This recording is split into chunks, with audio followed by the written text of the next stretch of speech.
آج آپ سے ایک ایسی جڑی بوٹی پر بات کریں گے جس کا ذائقہ یوں تو میٹھا ہوتا ہے مگر اس کے اثرات کسی طاقتور دوا سے کم نہیں۔ آج ہم بات کریں گے لیکورائس روٹ کی، جس کا سائنسی نام گلیسری ہیزا گلیبرا ہے۔ روایتی طب میں ہزاروں سال سے استعمال ہونے والی اس جڑی بوٹی کو اب جدید سائنس کس نظر سے دیکھتی ہے؟ ہم دیکھیں گے کہ سائنسی حقائق، تحقیق اور مختلف حوالہ جات اس کے اہم فوائد کے بارے میں کیا کہتے ہیں، اسے استعمال کرنے کا درست طریقہ کیا ہے، اور سب سے اہم بات کہ اس کے کیا مضر اثرات ہو سکتے ہیں، کون لوگ اسے استعمال کر سکتے ہیں اور کون لوگ اسے استعمال نہیں کر سکتے۔ بسم اللہ الرحمن الرحیم، صلی اللہ العظیم رب العرش العظیم یشفیق یا شافی و کافی و آمین۔ السلام علیکم، میں ہوں آپ کا ہیلتھ کوچ ڈاکٹر سید فیصل جیلانی۔ ملیٹھی دنیا کی قدیم ترین اور سب سے زیادہ سائنسی تحقیق شدہ جڑی بوٹیوں میں سے ایک ہے۔ آیورویدک، یونانی اور روایتی چینی طب تینوں میں اس کی پیچیدہ شفا بخش صلاحیتوں کی وجہ سے اسے ایک خاص مقام حاصل ہے۔ اس جڑ میں موجود ایک طاقتور مرکب جس کا نام گلیسریزین ہے، وہی اس کا اصل اور اہم جز ہے، جو جدید تحقیق کے مطابق دافع سوزش اور معدے کی حفاظت کرنے والی خصوصیات رکھتا ہے۔ یہ قدیم دوا سانس کی نالی کے لیے بھی ایک مؤثر مسکن کے طور پر یا ڈیملسنٹ کے طور پر کام کرتی ہے۔ تو چلیے دیکھتے ہیں ملیٹھی کے 3 بہترین سائنسی حقائق کی روشنی میں فوائد۔ لیکن اس سے پہلے آپ سے درخواست ہے کہ چینل سبسکرائب کر کے بیل آئیکن پر کلک کر کے اور نوٹیفیکیشن کھولنا نہ بھولیں، تاکہ آپ کو صحت و تندرستی کے بارے میں مفید معلومات ملتی رہیں۔ ملیٹھی کا پہلا فائدہ ہے، یا سب سے بڑا سائنسی تصدیق شدہ فائدہ ہے، نظام انہضام کی حفاظت یا نظام ہضم کی حفاظت جسے کہنا چاہیے۔ ہمارے یہاں مطلب پاکستان، ہندوستان یا بر صغیر میں تیزابیت، سینے کی جلن اور پیٹ کے السر کی ایک عام شکایت ہے، بلکہ عام مسئلہ ہے۔ تقریباً ہر ایک کو، ہر دوسرے تیسرے آدمی کو یہ پرابلم رہتی ہے۔ ملیٹھی میں جو مرکب ہے گلیسریزین، یہ زیادہ تر ڈاکٹر اسے السر کے لیے اس کی ایک محفوظ شکل استعمال کرتے ہیں، جو ڈی گلیسریزینیٹڈ لیکورس کہلاتا ہے، اور وہ اس کے استعمال کا مشورہ دیتے ہیں السر کے لیے۔ ایک جریدہ ہے جس کا نام ہے evidence based complementary and alternative medicine. اس میں ایک شائع تحقیق ہوئی تھی جس میں بتایا کہ DGL پیٹ کے السر کے علاج میں مؤثر ثابت ہوا ہے۔ یہ 2 مختلف طریقوں سے کام کرتا ہے۔ پہلے تو یہ پیٹ کی اندرونی جھلی میں ایک میوکس یعنی ایک حفاظتی تہ سی بنا دیتا ہے، بلکہ اس کو تحریک بھی دیتا ہے اس میوکس کی، اور یہ میوکس جو ہے وہ ایک ڈھال کی طرح تیزابی ماحول سے حفاظت فراہم کرتا ہے۔ دوسرے، ملیٹھی کے جو فلیوونائڈز ہیں، یہ ایچ پائلوری نامی بیکٹیریا کے خلاف ایک نہایتی قوی الاثر کہنا چاہیے اینٹی بیکٹیریل خصوصیات رکھتے ہیں، یعنی دافع جراثیم کش جراثیم کش خصوصیات رکھتے ہیں۔ یہ وہ بیکٹیریاز ہیں جو السر اور دائمی گیسٹرائٹس کی بڑی وجہ بنتا ہے۔ اس طرح ملیٹھی جو ہے نہ صرف وہ علامات کو کم کرتی ہے بلکہ بنیادی وجہ کو بھی نشانہ بناتی ہے۔ ملیٹھی کا دوسرا فائدہ ہے سانس اور کھانسی کا علاج۔ یہ اس کا روایتی استعمال ہے، جو میرا خیال ہے تقریباً زیادہ تر لوگ واقف ہی ہیں اس سے، اور سب سے زیادہ مشہور اسی چیز میں استعمال ہوتی ہے وہ، یعنی سانس اور گلے کے امراض اور گلے کی خراش وغیرہ میں۔ اسے سائنسی طور پر ایک مسکن یا ڈیملسنٹ سمجھا جاتا ہے۔ یہ گلے اور سانس کی نالی کی اندرونی جھلیوں پر بھی ایک نرم حفاظتی تہ سی بنا دیتی ہے، جس کی وجہ سے سوزش اور جلن جو ہے اس میں کمی ہوتی ہے۔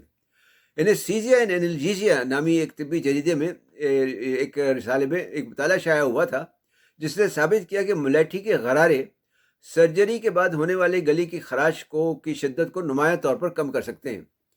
اس کا یہ سکون بخش اور اینٹی انفلیمیٹری یعنی جو دافع سوزش اثر ہے، یہ بنیادی طور پر اس میں موجود سیپوننس کی وجہ سے ہوتا ہے۔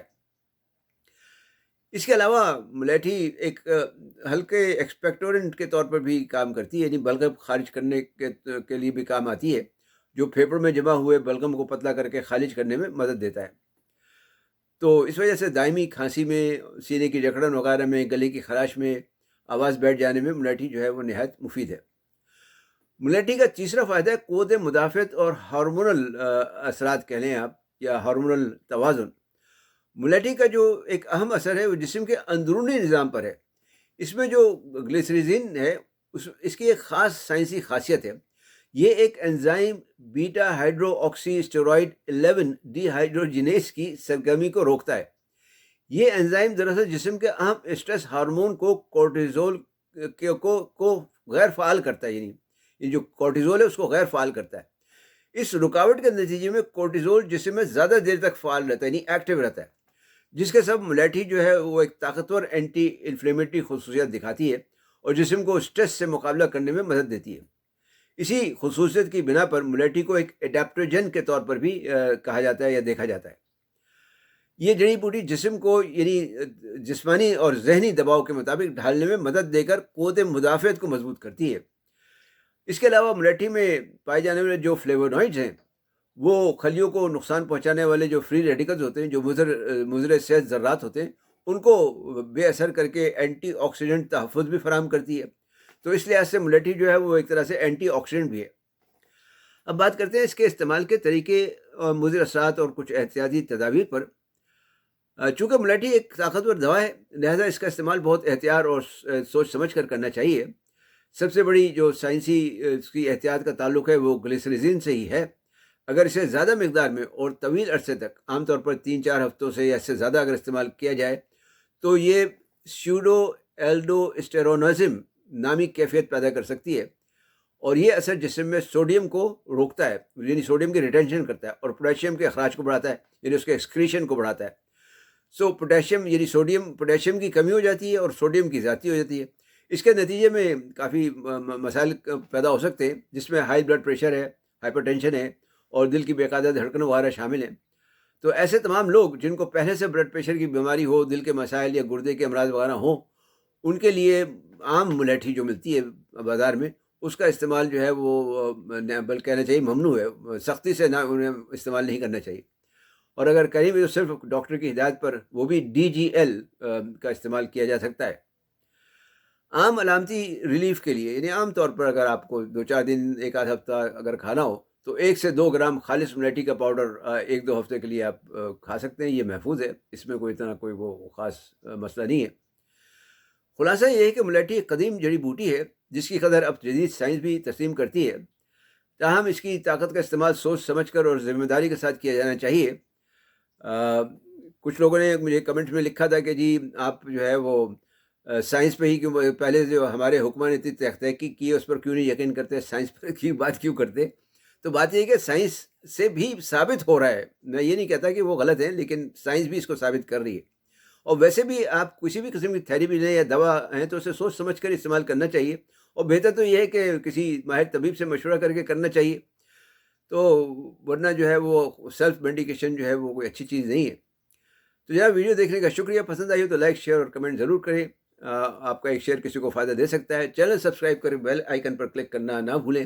صحت مند، تندرست اور شاد آباد رہیں۔ والسلام علیکم ورحمۃ اللہ وبرکاتہ۔